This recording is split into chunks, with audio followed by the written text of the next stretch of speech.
கிளிநொச்சி மற்றும் மலையக மக்கள் வந்து நாய்கள் மணிகோன் இந்த வார்த்தையை சொல்றாங்க. இதை சொன்னது வேற யாரும் இல்லை, எங்களுடைய வடக்கில் வந்து படித்த ஒரு வடிகட்டின முட்டாள் தற்போது பாராளுமன்ற உறுப்பினராக இருக்கின்ற அர்ச்சுனா ராமநாதன் அவர்கள். இது கடந்த ஒரு சில தினங்களாக பேசு பொருளாக போய் கொண்டிருக்குது. உண்மைக்குமே அவர் முதல் நாள் தான் அதை நாய்கள் என்று வெளிப்படுத்தியிருந்தவர். மக்கள் மத்தியில் வந்த எதிர்ப்பின் காரணமாக அதற்கான விளக்கங்கள் கொடுத்தவர். இதை தான் இன்றைக்கு செய்தியில் பார்ப்போம். நம்ம அடுத்து வந்து பார்த்தீங்கன்னு சொன்னால், இந்த மட்டக்களப்பில் கிணற்றிலிருந்து கண்டெடுக்கப்பட்ட பெண்ணின் அல்லது சகோதரியின் அந்த சடலம், இது தொடர்பாக சமூக ஊடகங்கள அசமந்த போக்கு. அடுத்தது பார்த்தீங்கன்னு சொன்னால், ஈரான் மற்றும் இலங்கைக்கு இடையிலான உறவுகள் தொடர்பான சில வதந்திகள் பரவி கொண்டிருக்குது. இந்த நேரத்தில் வந்து இலங்கை ஜனாதிபதி அவர்களுடைய முடிவுகள் வந்து ஒரு சில தரப்பினரால் தவறாக பேசப்பட்டு கொண்டிருக்குது. ஸோ இது தொடர்பாகத்தான் இந்த செய்தியில் வந்து நம்ம கொஞ்சம் சோட்டா அல்லது விரிவாக பார்க்க இருக்கிறோம். இது வரைக்கும் என்னுடைய சேனலை நீங்கள் சப்ஸ்கிரைப் பண்ணலன்னு சொன்னால் முதல்ல சப்ஸ்கிரைப் பண்ணி பெல் பண்ண கிளிக் பண்ணுங்கள். அப்போ தான் இதே மாதிரி இன்னும் பல பிரியோசனமான வீடியோக்கள் பதிவேற்றம் செய்வேன். சில வீடியோக்கள் உங்களுக்கு பிரியோசனமாக இருக்கும், சில வீடியோக்கள் உங்களுக்கு சில வேளை கோபத்தையும் தூண்டலாம். ஸோ அதை நீங்கள்லாம் இக்னோர் பண்ணிவிட்டு பிரியோசனமான வீடியோக்களை மட்டும் பாருங்கள், பகிருங்க. ஸோ இப்போ நம்ம வாங்க வீடியோக்குள்ள போவோம்.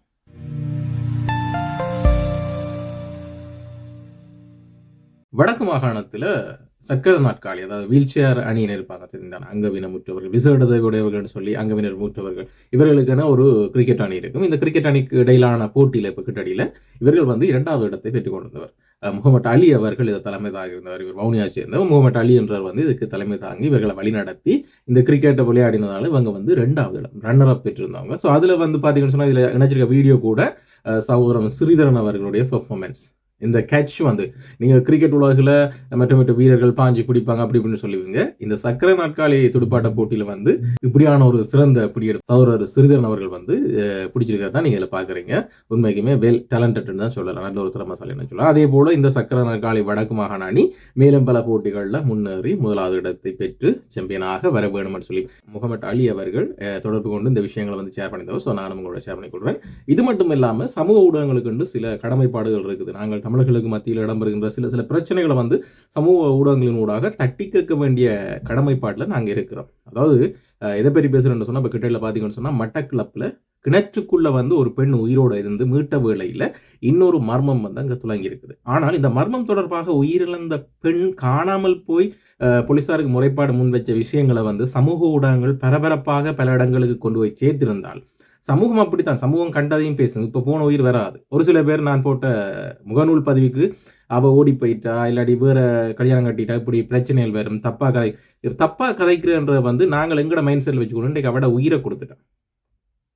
சமூக ஊடகங்கள் இப்போ எங்களோட சமுதாயங்களுக்குள்ள வந்து இப்படி நடக்கும்போது, இலங்கையை பொறுத்த வரைக்கும் இவ்வாறான விஷயங்களை வந்து அலட்சியப்படுத்தாம 4 முகநூல் பக்கங்கள் அல்லது டிக்டாக்ல அல்லது ஃபேஸ்புக்கில் யூடியூபர்ஸ், முக்கியமாக யூடியூபர்ஸ் தான் நாங்கள் உங்களோட கடமைகளை வந்து நீங்கள் சரியாக செய்யணும். இன்றைக்கு அவள் இறந்த பிறகு அவள் பிறந்த பெர்த் சர்டிஃபிகேட்லேருந்து எடுத்து போடுற யூடியூபர்ஸ் ஏன் அவள் காணாமல் ஆக்கப்பட்ட அந்த நிலை உருவாகும் போது இது தொடர்பாக நீங்கள் விரிவாக கொண்டாடலாம். இப்படியான விஷயங்களை வந்து நீங்கள் சமூகத்தில் 4 பேருக்கு பரப்பும் போது, இந்த தேவைப்பாடு அறிந்த ஒரு சில பேர் இருப்பாங்க. அவங்க வந்து அதை 4 பேருக்கு கொண்டு சேர்க்கும் போது, இந்த அக்காவை நாங்கள் அங்கே கண்டாங்க, இந்த அக்கா இதால் போனவான்னு சொல்லிக்கல தான் அப்படியான சம்பவங்கள் வந்து வெளி உலக வரைக்குள்ள சில பாரதூரமான சம்பவங்களை நாங்கள் தடுக்கக்கூடிய இருக்கு. ஸோ இப்போ இந்த விஷயம் கூட காணாமல் போன சந்தர்ப்பத்தில் உண்மைக்குமே இது சோசியல் மீடியாவுக்குள்ள பெரிய அளவில் பரபரப்பாக பேசப்பட்டிருந்தால், நிச்சயமாக இந்த அக்காவை இப்படி இவன் நகை விலத்தி வரும்போது இப்படித்தான் பின்னால் வந்து ஆட்டோ பிடிச்சு அவள் வாக்குமூலம் கொடுத்தமே, அவையும் ஓரளவு உயிர் இருக்கும் போது கூட காப்பாற்றிருப்பதற்கு சந்தர்ப்பம் இருக்குது. சிசிடிவி கேமரா பதிவுகளை வச்சுக்கொண்டு காப்பாற்றிருக்கலாம், ஓமோ இல்லையோ. ஆனால் நாங்கள் அதை செய்ய தவறிட்டோம். அவள் இறந்த பிறகு அவட அந்த இறந்த கிணத்துக்குள்ள இந்த ஃபோட்டோ, இந்த போலீஸார் செய்கிற வேலையை அரெஸ்ட் பண்ணது எல்லாத்தையும் வந்து எடுத்து பேசு பொருளாக நாங்கள் முன்வைக்கும் போது, எங்களுக்கான சமூகத்தில் நாங்கள் கொஞ்சம் அதை வச்சு முன்னேறதுக்கான வழிமுறைகளை தான் நாங்கள் பார்க்குறோம். அது வேணும் தான். சமூக வலைதளங்கள்ன்ற வந்து உங்களோட லாபத்துக்கு தான் செய்றீங்க. ஆனால் எங்களுக்கு அதில் கடமைப்பாடு நிறைய இருக்குன்றது வந்து நீங்கள் உணரணும். ஆனால் சமூகத்தில் இதை விட சிறப்பாக செயற்படுற உறவுகள் இருக்கிறாங்க, மக்களுக்கு தேவையான விஷயங்கள் எடுத்து கதைக்கிற உறவுகளும் இருக்கிறாங்க. ஸோ அவர்களை வரவேற்கிறோம். அதே போல் எல்லா விஷயமும் சமூகம் சார்ந்த, எங்களுடைய சமூகம் என்று சொல்லிக்கல, எங்களோட ஊரில் நடக்கிற பிரச்சனைகள் என்றாலும் அதை நீங்கள் ஒரு வீடியோவை காணொலி எடுத்து ஒரு பேஸ்புக்கில் போடும்போது, நீங்கள் அது நோக்கி அது சம்பந்தமாக நடவடிக்கைகளை முன்னேற்றி போகாட்டியும் அந்த காணொலி பார்க்குற யாரேனும் ஒரு முக்கிய தரப்பினர் வந்து அதை முன்னேற்றி போகிறதுக்கு வாய்ப்பு இருக்குது. இப்போ அதுக்கு உதாரணம் தான் பார்த்தீங்கன்னு சொன்னால், கிட்டடியில் 2 ரோட் க்ரோஸ் பண்ணுற இடத்துல ஒரு வைஃபோட வந்து மோட்டர் சைக்கிள் க்ரோஸ் பண்ணுறாரு, மற்ற வந்து குறுக்கா இருந்தால், அப்போ நீ ரோட்டை க்ரோஸ் பண்ணது புள்ளின்னு சொல்லி ஒருத்தர் சொல்ல போல ஹெல்மெட்டால் அடிக்கிற, அது ஜஸ்ட் ஒரு வீடியோவை எடுத்து ஒரு ஆள் தான் இது போலீஸ் நீங்கள் உங்களோட கண்ணில் படலையான்னு கேட்ட இடத்துல அது பாரதூரமாக பரப்பப்பட்டு அவர் உடனடியாக கைது செய்யப்பட்டு நடவடிக்கை எடுக்கப்பட்டது. ஸோ இதுதான் அதுக்கு உதாரணம். அப்ப நீங்களும் சமூகத்துல இவ்வாறான விடயங்கள், அதாவது எங்கட சமூகம் சார்ந்த இந்த விரோத செயல்கள், குற்றச் செயல்கள், இல்ல அது இப்படி தீங்கு விளைவிக்கிற இப்படி பாதகமான செயல்கள வந்து ஐடென்டிஃபை பண்ணும்போது, அது பாரதூரமான ஒரு பிரச்சனையா மாறும்போது தடுக்கக்கூடியதாக இருக்கும்ன்றது நீங்க மனதில வச்சு இந்த சமூக ஊடகங்கள் செயற்படணும். முக்கியமாக யூடியூபர்ஸ். மற்றும்படி எதுவும் இல்ல. அடுத்த விஷயம், எங்களோட தமிழ் சமுதாயத்துக்கு அரசியல்ல சாபக்கேடு என்ற ஒரு அமைகிற ஒரு நபர் என்று பார்த்தீங்கன்னு சொன்னா, இந்த சாவகச்சேரி மக்களால 17,000 ஊசி போட்டு அனுப்பப்பட்ட பாராளுமன்ற உறுப்பினர். மன்னிக்கோணும். 17,000 வாக்கு போட்டு அனுப்பப்பட்ட இந்த பாராளுமன்ற உறுப்பினர். இன்றைக்கு டிசிசி கூட்ட மீட்டிங்ல வந்து அந்த மாகாணத்துக்கோ, அந்த மாவட்டத்துக்கோ, அந்த பிரதேசத்துக்கோ, அந்த கிராமத்துக்கோ தேவையான விடயங்கள் தொடர்பான ஒரு முக்கிய கலந்துரையாடல் நடக்கும்போதோ, அல்ல அந்த கூட்டத்தில் எடுக்க வேண்டிய முக்கிய முடிவு எடுக்கும்போதோ, காலம் தாழ்த்தும் வேலை. அத குழப்பி, திரும்பவும் அத பினஞ்சு எடுத்து, அத திரும்ப முன்னோக்கி நகர்த்தி, திரும்ப மறுபடியும் கதைச்சு, ஊழல் அது இதுன்னு சொல்லிக்கொண்டு, மக்கள நிம்மதியா விடாம, அந்த கூட்டத்த நிம்மதியா நடத்த விடாம, குழப்பிக் கொண்டு ஒரு நபர் தான் இந்த பாராளுமன்ற. இவர் வந்து மக்கள் ஐக்கிய முன்னணியோ, மக்கள் முன்னணி ஐக்கியமோ ஏதோ ஒண்ணு சொல்லி கட்சி ஆரம்பிச்சுக்காரு. இது காதுல நாங்கள் கேள்விப்பட்ட விடயம் இல்ல. ஆனா, அடிச்சு சொல்லுவேன், அடுத்த தேர்தலில் இந்த கட்சிக்கு என்ற அத்திவாரமும் இருக்காது. ஏன்னு சொன்னா, மக்களுக்கு பிரதிநிதி என்று இது ரவுடிசம், கட்ட பஞ்சாயத்து இதெல்லாம். இது அரசியல் இல்ல. தமிழ் மக்களுக்கு தேவையானது வந்து ஒரு தீர்வு. அரசியல் தீர்வு தமிழர்களுக்கு. அத நீ முன்னகர்த்தி பார்லமெண்டத்துக்கு எடுத்து போணும். உனக்கு கதைக்கிறதுக்கு இவ்வளவு வேலைகள் இருக்கு. உன்ற வேலை. நீ போலீஸ் சிஐடி பார்க்கிற வேலையை நீ பார்த்துட்டீங்கன்னு சொன்னா, மக்களுக்காக உன்னை மக்களோட வேலையை யார் பார்க்கிறது?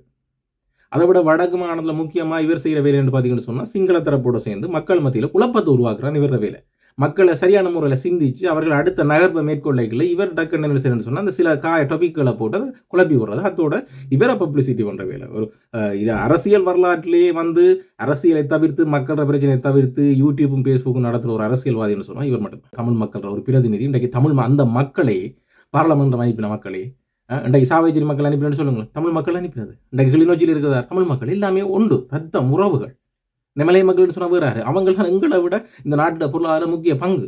அவங்க கஷ்டப்பட்டு உழைக்காட்டி இந்த மொத்த நாட்டு உற்பத்தியில வந்து அவங்களோட பங்கு இல்லாம கிளிநொச்சி, முல்லைத்தீவு, யாழ்ப்பாணம் எல்லா மக்களோட பங்கும் இருக்குது அங்க. அப்ப அவங்கள போய் இழிவுபடுத்தி கதைக்கிற அளவுக்கு அவங்க தாழ்ந்த ஆக்களும் இல்ல. அப்ப இதெல்லாம் யோசிக்காம இன்றைக்கு அவங்க மக்களை, சொந்த மக்களே நாய் என்று சொல்ற அளவுக்கு இந்த பாராளுமன்ற உறுப்பினர் நடக்கிறான்னு சொன்னா, நிச்சயமாக இவருக்கு ஏதோ பிரச்சனை இருக்குது. என்ன பிரச்சனையாக இருந்தாலும் பரவாயில்ல. அதாவது நாங்கள் ஒரு தரம் செய்கிற தப்பு தான் எங்களுக்கு ஏதோ ஒரு சந்தர்ப்பத்தில துர்ப்பாக்கிய நிலையா வந்து அமையுது. ஸோ அதே மாதிரி தான் இந்த 17,000 ஓட்ஸ் வீணடிக்கப்பட்டிருக்குது. அடுத்த தரம் தேர்தல் காலங்கள் வரும்போது இதை கொஞ்சம் மக்கள் கவனத்தில் எடுத்தீங்கன்னு சொன்னா, மக்கள் உண்மைக்குமே மரியாதையோடையும் நிம்மதியா வாழக்கூடிய சூழல் உருவாகும்ன்றது நீங்கள் ஞாபகம் வச்சுக்கோணும். பார்த்தீங்கன்னு சொன்னா, இந்த ஈரானுடைய தூதுவர் வந்து இலங்கையில வந்து சொல்லியிருக்காருன்னு சொன்னா, உங்களுக்கு தேவையான சகல வளங்களையும் நீங்கள் கேட்டால் நாங்கள் தயாரா இருக்கிறோம்.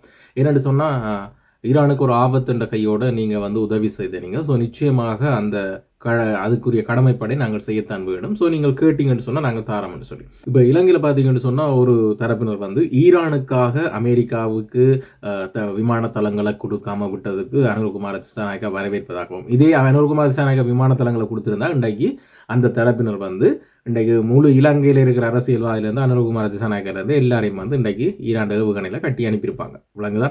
அப்போ அனுர்குமார திசாநாயக்கா ஒரு நாட்டோட ஜனாதிபதி என்ற ரீதியில, ஒரு நாட்டின் ஜனாதிபதி ரீதியில் தற்போது இலங்கை வந்து பொருளாதார ரீதியாக வளர்ந்து வருகின்ற ஒரு நாடு. தேவையில்லாத பிரச்சனை மூக்க நூலாச்சு திரும்பவும் இந்த யுத்தம் வந்து பாரிய அளவில் பிரச்சனை நடக்கும்போது அமெரிக்கா கேட்டுன்னு சொல்லி அமெரிக்காவுக்கு இப்போ விமான தளங்களையோ இல்லை ஏதேனும் உதவிகளை செய்ய போயில ஈரான் திடீரென்று என்ன நடக்கும்னு சொன்னா, இப்போ மத்திய கிழக்கு நாடுகள்லாம் பாருங்க, சும்மா அமெரிக்காவுக்கு அடிக்கிறான்னு சொல்லி அடிச்சு கொண்டு சில வேளை இப்போ அமெரிக்காவுக்கு இடம் கொடுத்தா ஈரான் மிசில்ஸை வந்து இலங்கைக்கு அடிக்கும். ஏற்கனவே சொல்லியிருக்குது, அமெரிக்காவுக்கு யார் யார் என்னென்ன உதவி செய்யுங்களோ அந்த நாடெல்லாம் வந்து தாக்கப்படுவீர்கள்னு சொல்லி ஏற்கனவே ஈரான் சொல்லியிருக்கு. ஸோ இதன் அடிப்படையில் தான் அனுர்குமார திசாநாயக்கா வந்து இதை நிராகரிச்சவர். ஆனால் ஒரு தரப்பு என்ன சொல்லி கொண்டு சொன்னால், இனங்கள் சமூகங்களுக்கு இடையில மதிப்பளிக்கணும்ன்றதுக்காண்டி அனுர்குமார திசாநாயக்கா இதை செய்தார்னு சொல்லி. உங்களுக்கு எதை எடுத்தாலும் ஒரு சில சமுதாய தரப்பினர் இருக்கிறார்கள், ஈரானியர் யார் அவர்கள் யாருன்னு தெரியாமல் ஈரானுக்கு சப்போர்ட் பண்ணுற ரீதியிலே இதோ எல்லாம் புலம்பிக் கொண்டிருக்கிறாங்க. ஸோ அதுங்களுக்கு அது தேவையில் அப்பாற்பட்ட விஷயங்கள் இருக்கட்டும் ஒரு புறம்.